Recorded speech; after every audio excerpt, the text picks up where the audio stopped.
Bell's Hells make the biggest decision in Critical Role history. A ton of new classes and content headed for Space Marine 2, and D&D creates actual pinball wizards. Explain yourself. Welcome to Fantasy News Friday on the Character Sheet, your home for all the week's biggest fantasy and TTRPG news. Before we break down the week's huge D&D, Critical Role, and Warhammer news, why not take a second to hit those like and subscribe buttons to help us keep these videos coming. And then, let's dive into the news. It's finally happening! Bell's Hells may have just made the biggest decision in the history of Critical Role and the world of Exandria.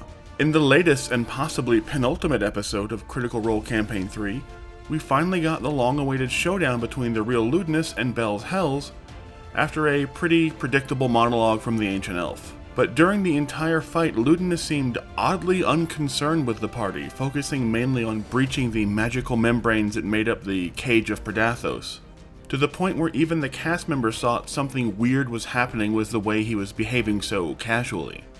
The fight was interesting, but did once again show that even a souped-up single wizard is simply not really a match for a full high-level party with counterspells, and especially when Ludinus didn't seem fully invested in actually killing Bell's Hells for most of the fight. In the end, Ludinus was killed, but shortly after, his body bubbled and melted away, and the party sort of realized that his magical staff was some kind of soul-transferring artifact. So now everyone is convinced that Ludinus didn't really die, he just transferred his soul over into one of his waiting Ludinus clones.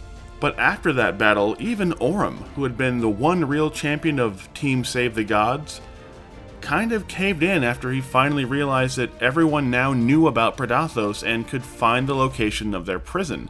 So with Imogen leading the charge, they breached the final barrier of Predathos' prison and met with the ancient entity itself, as it took on the shape of a innocent but hungry child who simply wanted to be free and eat after so many eons. This led to Fern and Imogen having to make the biggest choice in the history of Exandria: to either become the vessel and potentially free Predathos, or to try and somehow fight the entity to keep it contained. But after a lot of indecision from Fern, who, as Ashton pointed out, suddenly wasn't down for the most chaotic choices on the one time where it really mattered, it was Imogen who reached forward and became the vessel. And while Fern used their Ruidus-born connection to Imogen to try and keep her mind present as Predathos took over her body, we will begin next episode with Predathos inside its new vessel, already mutating and changing Imogen's form, and we assume looking to go snack on some gods, as Laura Bailey's decision may have just changed Exandria and Critical Role forever. Shit! Yes! Go! Real! In other news, Space Marine 2 revealed a massive 2025 roadmap of new content and classes for the hit Warhammer video game, which has now passed more than 5 million units sold. The community update on Steam revealed some big changes heading for the game, including a new focus on more PvP content in 2025, including new PvP maps and custom PvP lobbies. And as for PvE content, Space Marine 2 is teasing new operations and new enemies in 2025, and of course the first of several brand new champions to choose from, that being a deadly sniper from the Salamander Space Marines, along with teases for another tactical champion class also showing up down the line. Space Marine 2 also promised even more customizations and cosmetics so fans can unlock even more iconic Space Marine chapters in 2025, along with more community events for players to earn amazing new weapons and cosmetics. All in all, it looks like Space Marine 2 is showing no signs of slowing down in 2025. And based on the over 5 million fans playing the hit Warhammer game, we can expect a steady stream of new grimdark content throughout the coming year. The Emperor protects those who fight! And to end things on some D&D news, first off, it appears that the upcoming 2024 Monster Manual for D&D, which didn't quite hit its deadline and will release in February of 2025, will be bigger than we anticipated, with over 85 brand new monsters making their debut in the new book, and over 500 monsters total receiving new stat blocks for the 2024 version of Dungeons & Dragons.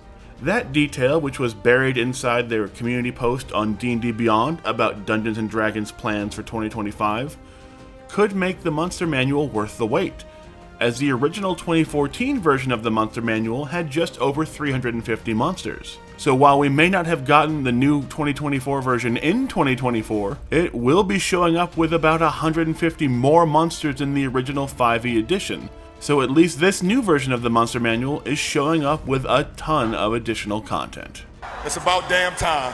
And finally, D&D and Hasbro, fresh off their controversial decision to license D&D for physical and online slot machines and gambling, has announced another new collab as they aim to create an army of actual pinball wizards. Yes, Hasbro has gone from D&D slot machines to D&D pinball machines, as Dungeons & Dragons revealed a new deal with the iconic Stern Pinball Company to create Dungeons & Dragons The Tyrant's Eye, a new D&D themed pinball machine that you can take home sometime in the future for just a hair under $7,000.